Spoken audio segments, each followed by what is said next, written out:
Olá pessoal, tudo bem?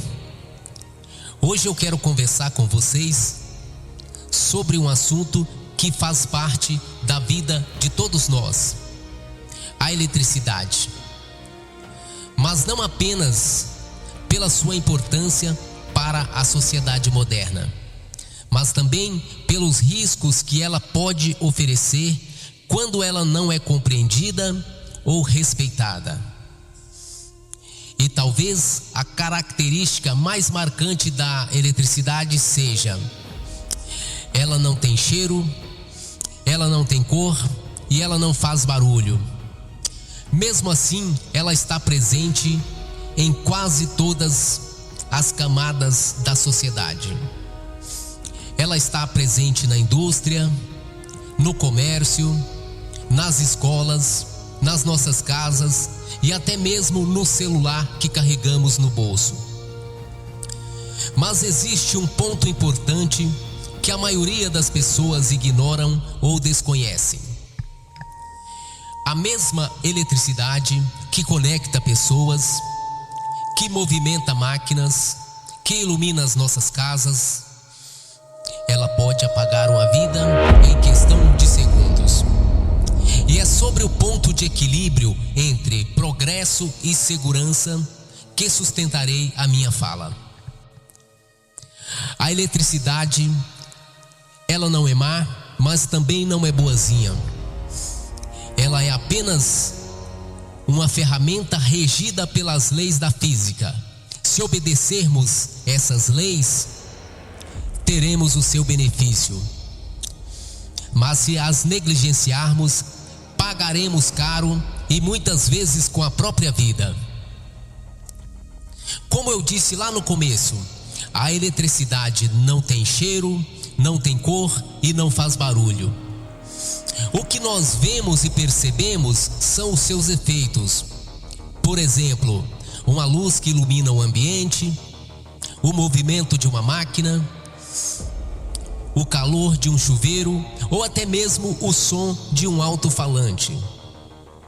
A eletricidade por si só, ela é invisível.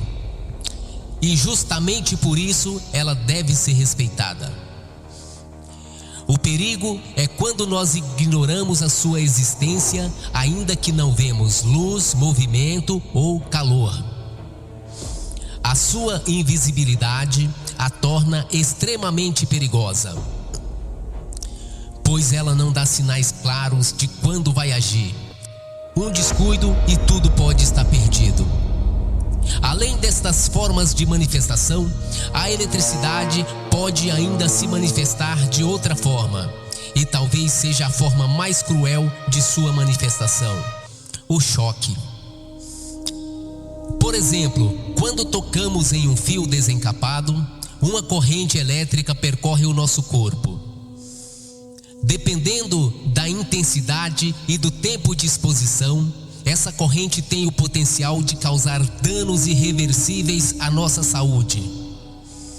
E quando isto acontece, nós chamamos de acidente. Mas antes, deixa eu contar para vocês uma história.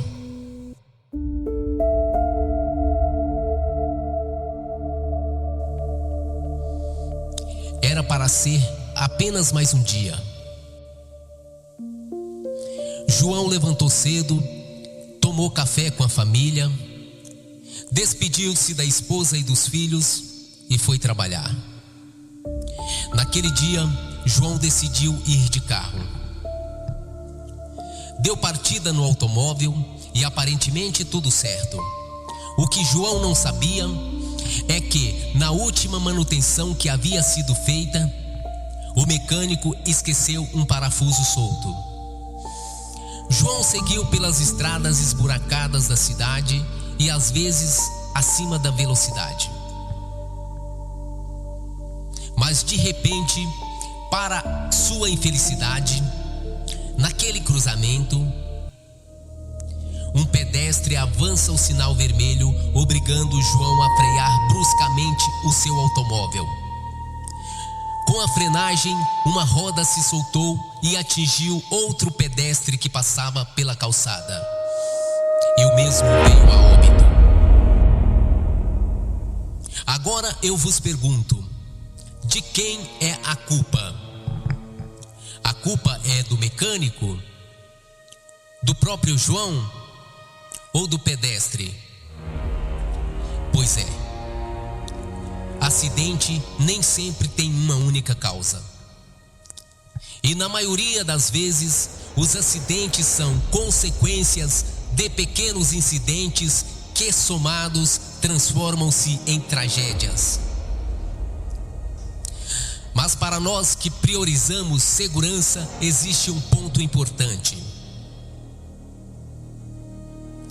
Acidentes não são obras do acaso. A maioria dos acidentes são previsíveis, evitáveis e anunciados de pequenos incidentes que nós ignoramos todos os dias. Mas afinal de contas, o que é um acidente? Acidente é um evento inesperado com potencial de causar danos, lesões ou prejuízo. E na maioria das vezes, a sua causa é a combinação perigosa de dois elementos, a saber, ato inseguro e condição insegura. O ato inseguro está ligado a comportamentos humanos. E na maioria das vezes, vemos três principais fatores. Primeiro, negligência. A negligência é quando alguém percebe o perigo e se cala. A pessoa vê que tem algo de errado acontecendo, percebe o perigo, mas mesmo assim decide não se envolver. Talvez por medo, talvez por descuido ou até mesmo por achar que isso não é de sua responsabilidade. Mas quando presenciamos algo que pode colocar a vida de alguém em risco e não fazemos nada, nos tornamos cúmplice. Segundo ponto, imprudência. A imprudência é quando a pessoa percebe o perigo, mas decide ignorá-lo. A pessoa vê o perigo, sabe que existe um procedimento correto para realizar a atividade de acordo com as suas complexidades, mas mesmo assim ele prefere arriscar. Talvez por pressa ou talvez por excessos de confiança. E a maioria das tragédias começam assim, quando alguém acredita que nada vai acontecer. Terceiro ponto, imperícia. A imperícia é quando alguém executa uma atividade da qual ele não tem conhecimento e nem habilidades necessárias para fazê-la com segurança. A atividade exige conhecimento, experiência, formação e mesmo assim a pessoa decide fazer. Agora vamos pensar um pouco.